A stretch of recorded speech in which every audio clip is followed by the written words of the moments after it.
I think we may have just found the perfect camera for kids. This is the Vtech kidiZoom print cam. Spoiler alert, it prints, which is awesome.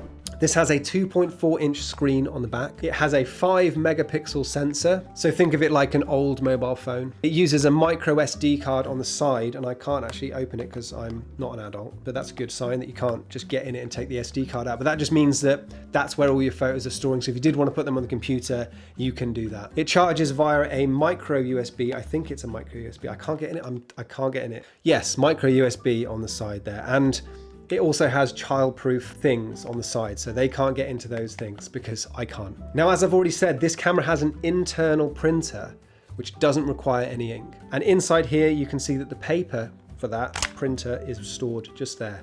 I'll talk more about that in a second. So let's talk about that 5-megapixel sensor. Just for context, this is a iPhone 13 mini that has a 12-megapixel sensor, and just behind me here is an A7 IV that has a 34-megapixel sensor inside behind that curtain. You might be thinking that 5 megapixels seems pretty small, it's not going to be very good quality. In all honesty, those pictures are probably never going to leave the screen on the back of this thing or the printer in it. And I'll be honest with you, both of those things have a total vibe that I absolutely love. It feels like film. It's going to sound really silly to say that, but it's got the feeling of a film camera. I think that's lovely because the kids who've got this camera and are using it a lot are going to have this whole feeling of nostalgia around a device around at the same time as all these mobile phones and all these other devices and things like that. So I wouldn't worry too much about the 5-megapixel camera. As I said, I've got experience with these things and it's not an issue for me.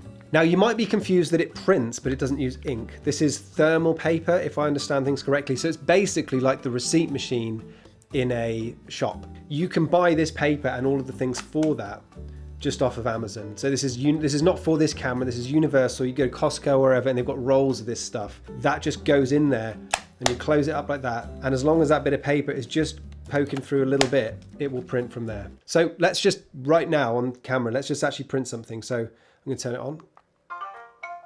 Here is a photo and you just have to go press that button and then I think you just click OK. Oh, it's happening on this side now, look. So you can see now it's just printing. So it's done, and now I just have to tear it. So that is the photo there. You can see that it's got a whole vibe to it. The grain of the print and the 5-megapixel camera just gives this thing just a really cool vibe that the kids just print loads of these off, they stick them on their wall, and it's just a really fun thing to have. What's really nice is that those prints are really low cost, and I don't know if you've ever remortgaged your house to buy some Instax film. When you find that those pictures have all been taken all in an afternoon, you're like, ah, no. But this is different, okay? This is low cost. They can just print for days. They will not get through it. You can also limit, I think, the amount of prints in the interface here, which is a pretty cool feature.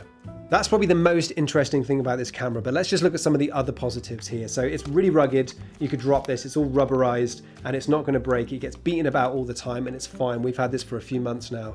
It has this flippy uppy camera so you can take selfies like this. Battery life seems good. This has a rechargeable battery inside it, so it charges via USB, as I said. I think the older generation has batteries that you have to keep buying, but this recharges really well. My daughter's been using it for about 2 or 3 months and we've not noticed any problem with the battery, and actually it's pretty impressive how long this thing can last. The actual lens on the front is a tiny little hole, like a pinhole, and you just can't get your finger in there, so it's never getting smeared. And if you ever wanted to clean it, I guess you get a Q-tip in there and do it, but that's really nice because it means that all those greasy fingers are not getting in there and just ruining the photo, so you have to keep cleaning it. There is one downside, I guess it's a downside, but it's got games on it, so you can play little games on the screen. I don't think that was really necessary for Vtech to put that in there, but yeah, you can do that. You've also got frames and other kind of interesting funny faces that you can put on people and stuff like that. It's not like Snapchat filters or anything like that. It's like you have to position it in the right place and take the photo. It's pretty funny and it's pretty cool and lots of fun for kids. Remember, this is a toy.